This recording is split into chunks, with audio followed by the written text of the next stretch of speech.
This is Motoring Today, the Philippines' premier and longest-running weekly motoring news and features TV and online magazine. I'm Ray Louie Gamboa. And I'm Suzy Gamboa. Here are this week's features to watch out for.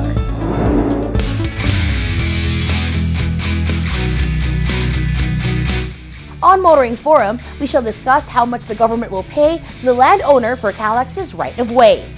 Our road safety reminder on the Young Street Smarts portion centers on what to do when one encounters a double white line. This week's Bayag Chuper shall be about the importance of respecting pedestrians. Showcase this week shall have the sedan from Toyota, the all-new Camry 2.5 VHEV. While for race weekend, we shall have the highlights of the 2022-2023 Formula E Mexico City E-Prix.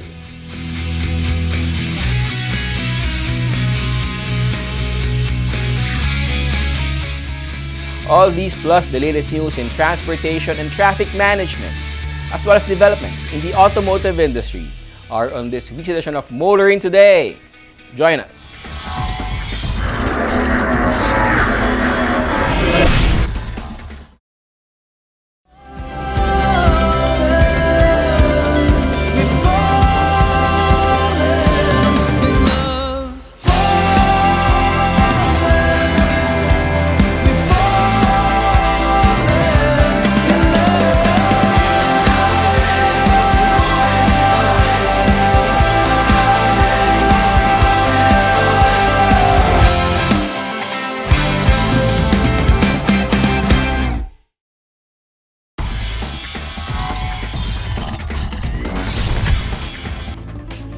Welcome back to Motoring Today. Here now are the latest news and developments in the country's transportation and traffic management.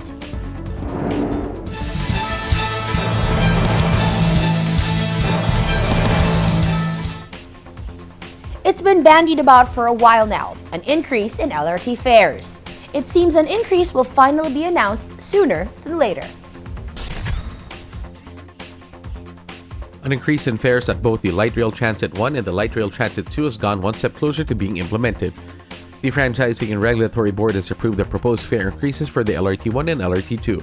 Approved was an additional 2.29 pesos boarding fare and 21 centavos for every kilometer in both lines. Once the increases are implemented, commuters taking the LRT 2 from the Roosevelt Station to the Balintawak Station will have to shell out 20 pesos for a single journey ticket or have 15 pesos taken from their stored value cards. On the LRT 1, commuters riding from the Recto Station to the Lagarda Station will have to shell out 15 pesos for single journey tickets or have 12 pesos taken from their stored value cards.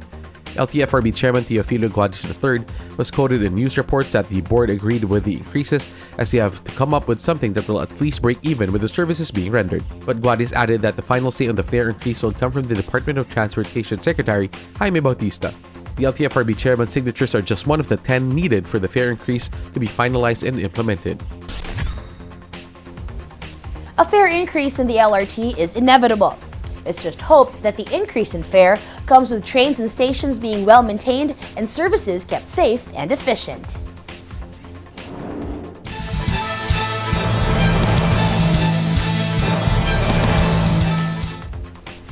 Meanwhile, actual tunneling work for the Metro subway has begun. And the good thing is that it won't be affecting traffic above ground.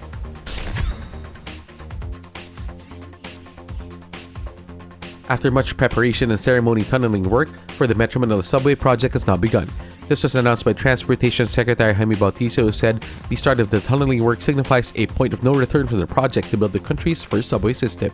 The tunneling work is being done by the joint venture Shimizu Corp, Fujita Corp, Takinaka Civil Engineering and Construction Co. Ltd. and EEI Corp., which is awarded Contract Package 101 for the subway project. CP 101 covers the construction of the depot in Valenzuela City and stations on Carino Highway, Tandangsora, and North Avenue. Boring the tunnels connecting the depot and 3 stations will use 6 tunnel boring machines.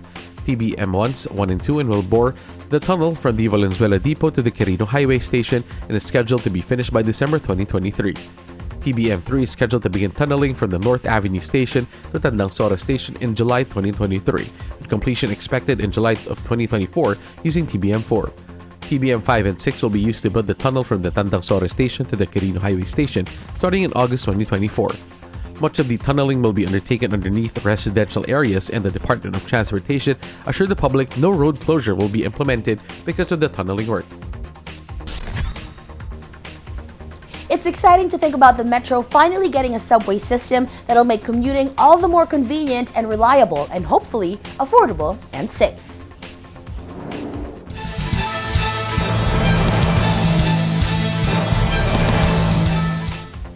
Continuing, NLEX Corporation will be having a busy 2023, starting new and completing ongoing projects to provide better services to motorists.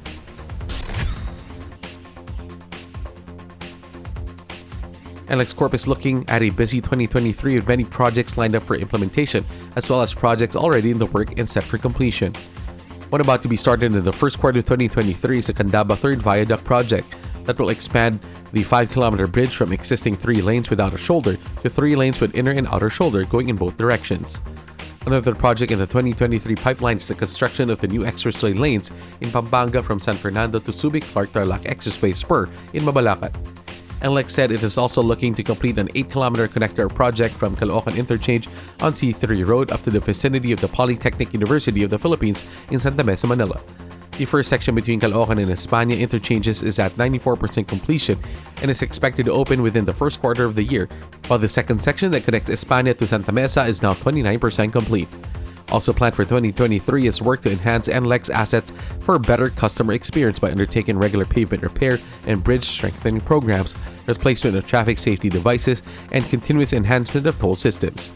NLEX Corp said it will install more closed-circuit television cameras along NLEX, SCTEX, and Subic Freeport Expressway while upgrading the NLEX SCTEX Traffic Control Center. Motoring from Metro Manila to the provinces or just within the cities making up the Metro are now made more convenient with many of the tollways. Still, it must be said that the convenience comes at a cost.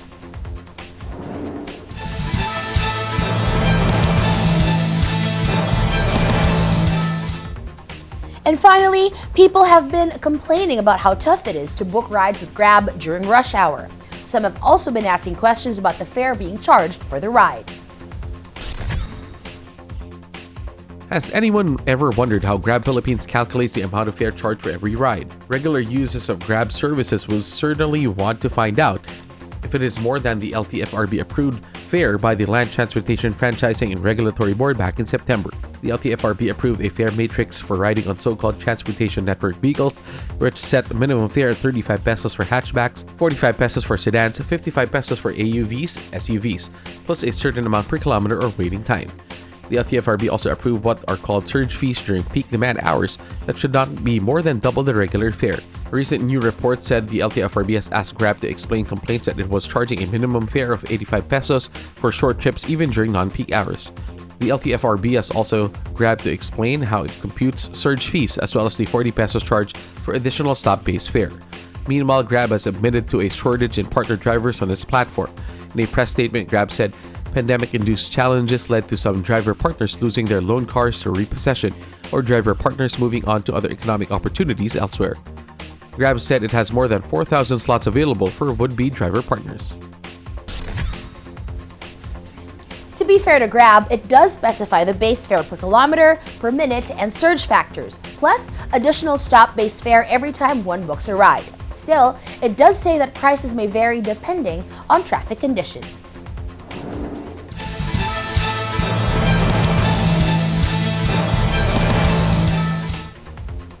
And those are the latest news and developments in transportation and traffic management.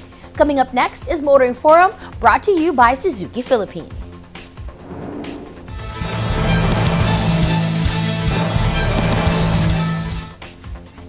The completion of segments of the Cavite-Laguna Expressway is being hampered by problems with getting right-of-way issues resolved. Motoring Forum tackles one specific issue that needs to be resolved: how much to pay the landowner for the right-of-way.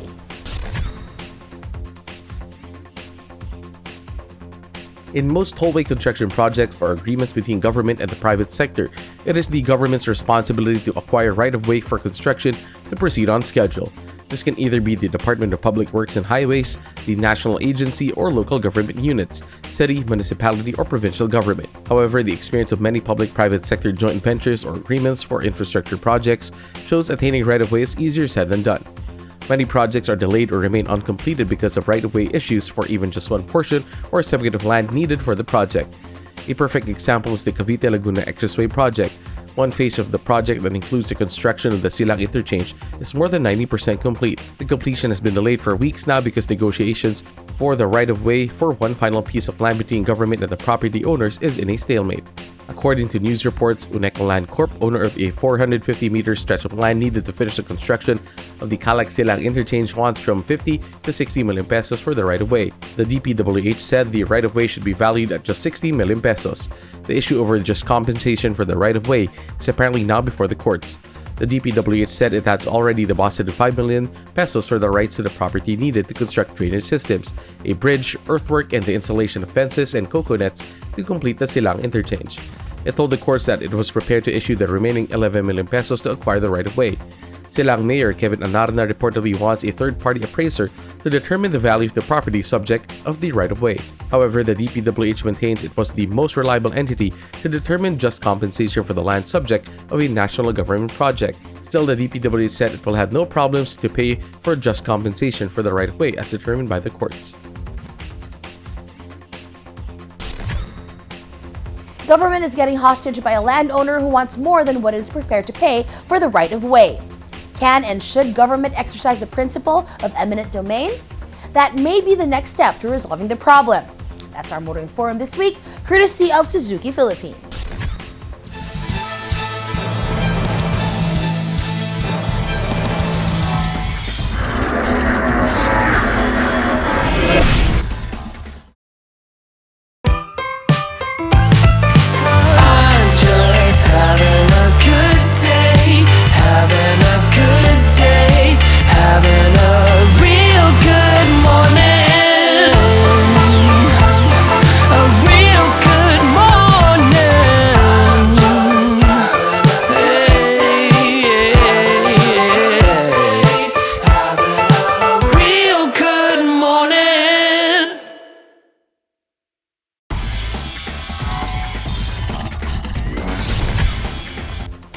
You're back with us here on Motoring Today. We now have this week's important motoring tips, starting off with some road safety reminders from Toyota Motor Philippines.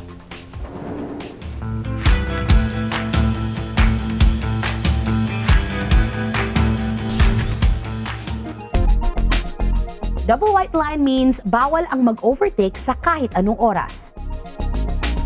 Katulad ng nasa animation, you should stay on your lane all the time.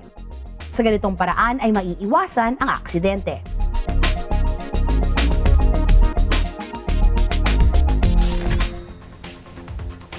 Continuing with this week's edition of Motoring Today, let's now focus on proper driver's demeanor, especially for those driving PUVs. Here's Pai Chaper this week.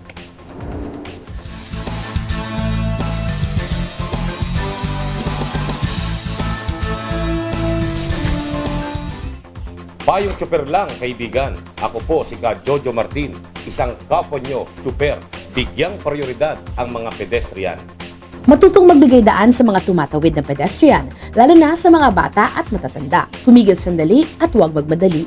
Maging mapagpasensya upang makaiwas na rin sa disgrasya. Siguraduhin na buo ang iyong atensyon sa pagmamaneho at sa lahat ng nasa paligid mo. Bukod sa iyong mga pasahero, huwag ring kalimutang irespeto ang mga tao sa labas ng sasakyan. Ito po si Ka Jojo Martin, payong tsuper lang, kaibigan, mula sa isang kapwa nyo tsuper.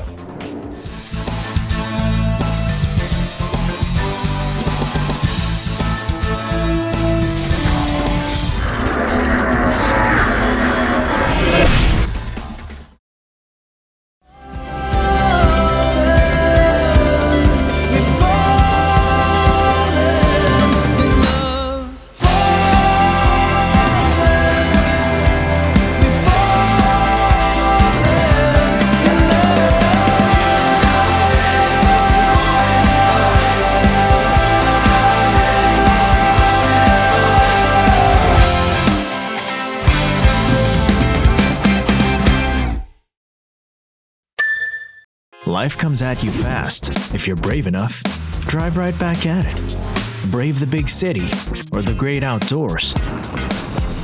Brave the carpool or the extra cargo. Brave the unexpected with Honda Sensing.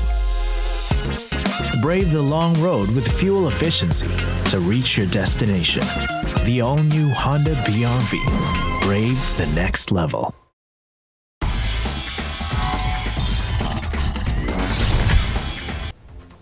Welcome back to Motoring Today. World of Motorsports is next.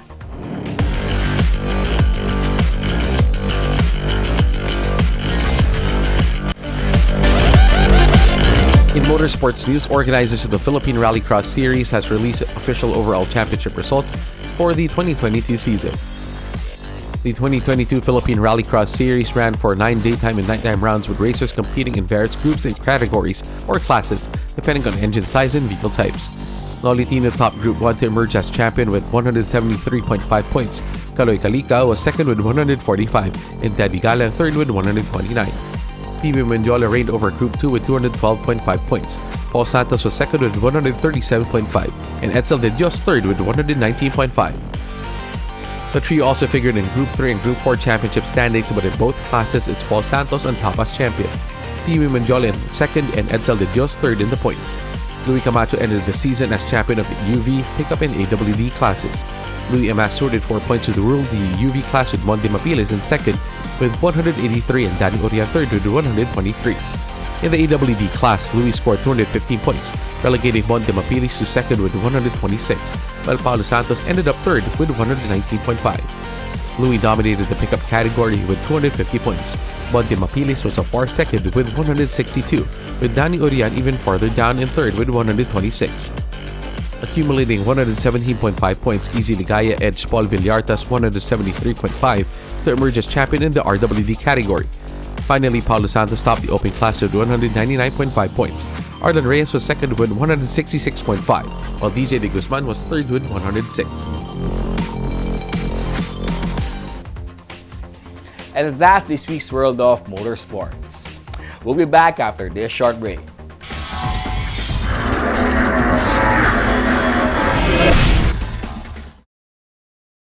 Kung ika'y naghahanap ng truck na game sumabak, Travis ang asahan sa maraming haputan. Kayang cargo, 1,660. Kayang cargo, no problem sa delivery. Kayang cargo, 1,660. Kayang cargo, no problem sa delivery. Travis, ta-ta-ta-ta, Travis, ta-ta-ta-ta, Travis, ta-ta-ta-ta, Travis, ta-ta-ta-ta, Travis, ta-ta-ta-ta, Travis, ta-ta-ta-ta, Travis. Transcend your business with the Isuzu Travis. Inquire now at any Isuzu dealership near you.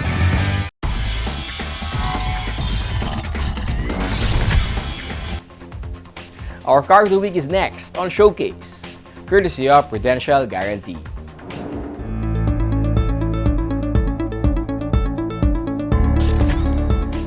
Toyota Philippines prides itself as offering among the most extensive hybrid model lineups in the country.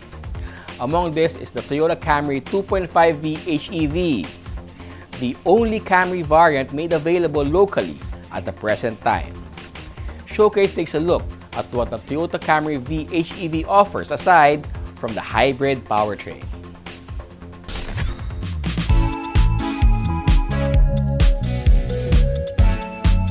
The Camry has been around for many years now, attaining a global status as a best-selling executive sedan.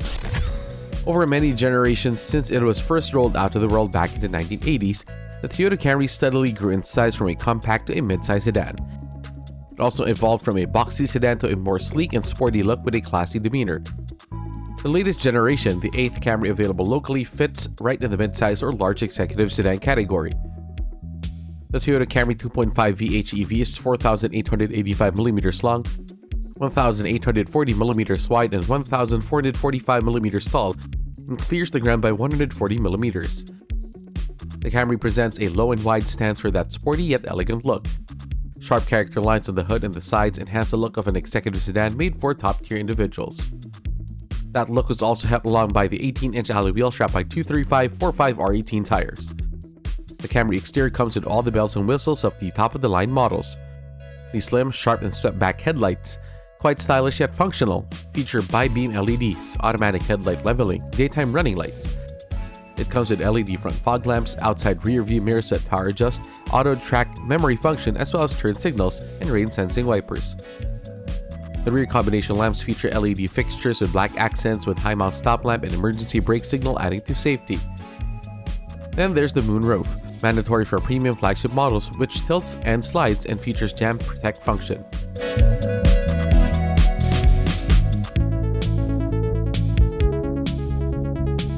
The interior of the Camry is all elegance and class and state-of-the-art gewgaws and whatnots. One gets into the Camry with a smart keyless entry. Inside, one gets to enjoy smooth premium leather for seats, soft touch molded trim with leather on doors and dash. The cabin is quite roomy for 5 adults. The driver gets to enjoy a seat that hugs and comforts with 8-way power adjust, lumbar support, which can memorize preferred settings. The leather-wrapped steering wheel tilts and telescopes electronically, and again, the preferred can be set in memory. The instrument panel and other controls are ideally placed within eyesight and reach of the driver and featuring state-of-the-art tech with LED illumination, 7-inch TFT multi-information display, and economy meter. Also quite noticeable is how the thinner front pillars and taller windows provide better all-around visibility for the driver. The seats in the back, where most executives can be found in executive sedans, also is quite roomy and comfortable for 3. But it really is optimized for the comfort of 2 in the back. Power sunshades in the rear and mantle shades in the rear door window provide protection against hot sun or for privacy. The 3-zone automatic air conditioning system makes it comfortable for all driver, front, and rear seat passengers. A rear control panel system for seats, audio, air conditioning, ensures this. The Camry comes with an infotainment system that features a 9-inch touchscreen display with Apple CarPlay, Android Auto, Smart Device Link, Miracast, AM/FM radio, Bluetooth, and USB connection. This plays through a 9-speaker JBL system. It also comes with a wireless charger, another thing that executive types expect to have in their sedans. Other comfort and convenient features include power windows, speed-sensitive power door locks, rear USB charger, 12-volt accessory outlet, 8-cup and bottle holders, electronic parking brake.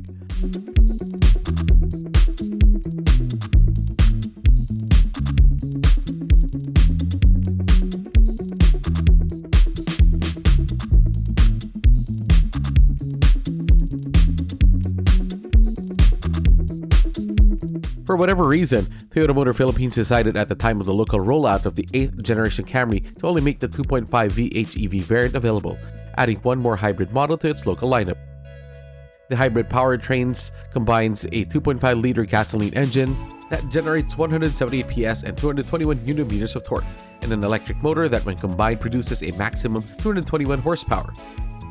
By seamlessly combining an efficient gasoline engine and a high-output electric motor that self-charges, the Camry optimizes fuel mileage. The battery-powered motor drives the vehicle at low speeds, while both engine and battery supplies power car during acceleration. The hybrid battery is charged during braking. Made into a CVT or continuously variable transmission, the hybrid powertrain comes with 3 driving modes: Eco, Normal, and Sport, aside from the EV mode.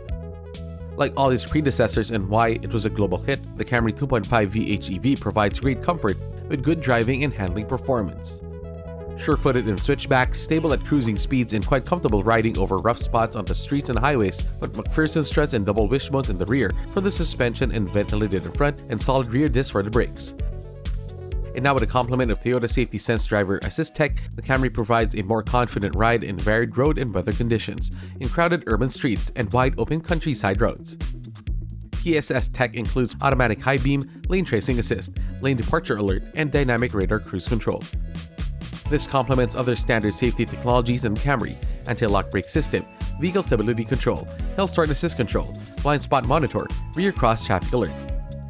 Other safety features include 3-point ELR seatbelts with pre-tensioner and force limiter in the front seat, and 3-point ELR seatbelts in the rear, SRS airbags, and child restraint system. Panoramic view monitors and clearance and back sonar, 8 points all around, also make it quite easy to park the Camry even in tight spaces.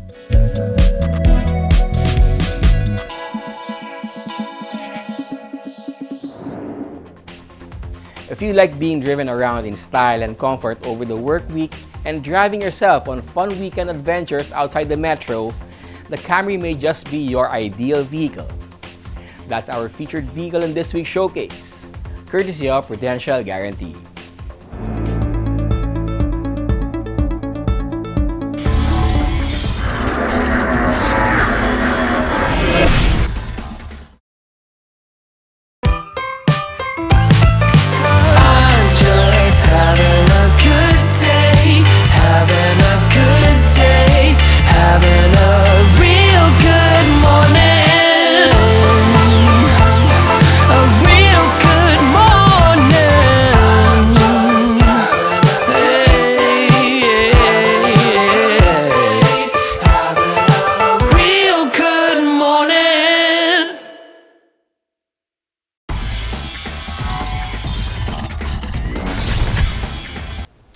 Welcome back to Motoring Today.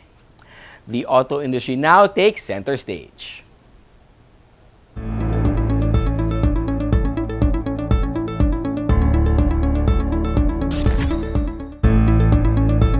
Suzuki Philippines has launched its first entry into the local hybrid market, the Suzuki Ertiga Hybrid. During the launch of the new Ertiga Hybrid, Suzuki Philippines Director and General Manager for Suzuki Automobile Division believes the rollout of the new Ertiga marks a new era of affordable hybrid models in the country. We are very positive that the new Ertiga Hybrid will bring the new era for Suzuki, and we are bringing in the most practical self-charging hybrid technology at the most affordable price tag. This will be the very first 7-seater hybrid offering in the multi-purpose vehicle segment. Suzuki's new flagship model will be available in 4 variants, all incorporating Suzuki's mild hybrid powertrain. The Ertiga is equipped with Suzuki's Smart and Compact Hybrid system. So it has an ISD or integrated starter generator that effectively converts the kinetic energy of the vehicle during deceleration and store it on the lithium-ion battery. And then that same power is being used to provide motor support on the engine during takeoff and acceleration. So thereby creating better fuel efficiency and better driving dynamics. The Ertiga Hybrid powertrain also features an engine auto stop-start system that automatically stops the engine when the vehicle is in idle to prevent unnecessary fuel consumption and limit emission of exhaust as well as engine noise. In terms of city driving, we achieve 12.54 kilometers per liter as certified by Automobile Association of the Philippines. It's 7.6% more fuel efficient compared to the non-hybrid version of Ertiga. The new Suzuki Ertiga Hybrid comes in 4 variants with competitive pricing. The GMT at 954,000 pesos, the GLMT at 1,068,000 pesos, the GLAT at 1,103,000 pesos, and there's the GLX AT at 1,153,000 pesos. It is now available for viewing, test drives, and orders at Suzuki dealerships nationwide. I'd like to invite everyone, every Suzuki lover and new vehicle would-be purchaser, please try out our Suzuki Hybrid. Kindly go to all our showrooms. We have 71 showrooms nationwide. Come and visit and enjoy and test drive our vehicle.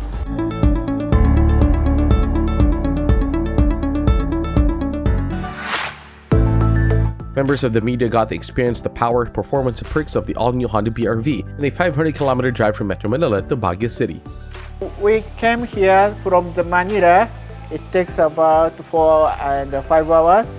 And with the new BR-V, you can feel how powerful of our powertrain and how comfort and how big is the cabin space.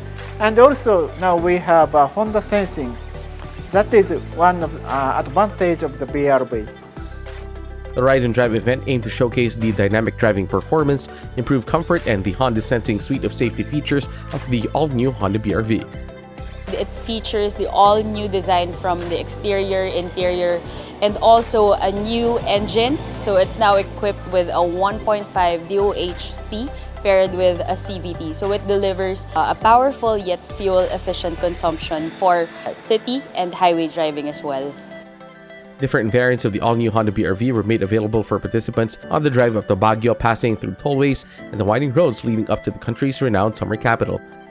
This allowed participants to compare every BR-V variant as well as the many technological features that each share.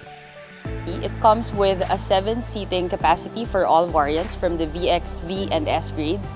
So the VX and V grades have leather seating capacity, and while for the S grades, it's equipped with high-grade fabric.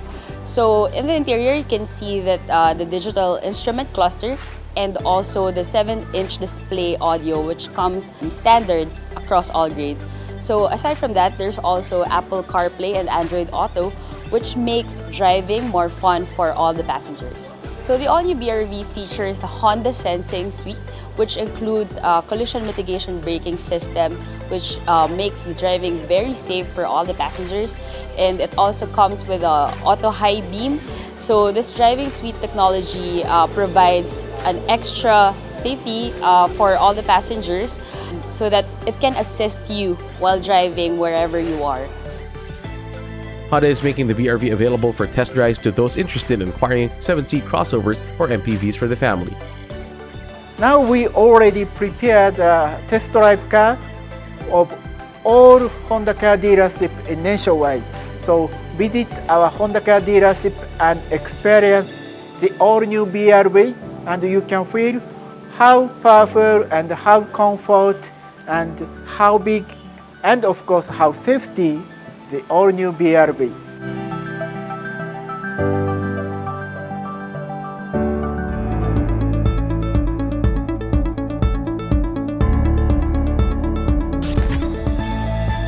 And that's the week that was in motoring. Thank you for joining us.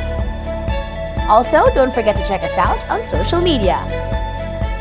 Until next week here on Motoring Today, now on its 36th year of continuing service to the general motoring public with a lifelong commitment to promote road safety. On behalf of our dad, Butch Gamboa, I'm Ray Louie Gamboa. And I'm Susie Gamboa. Happy motoring!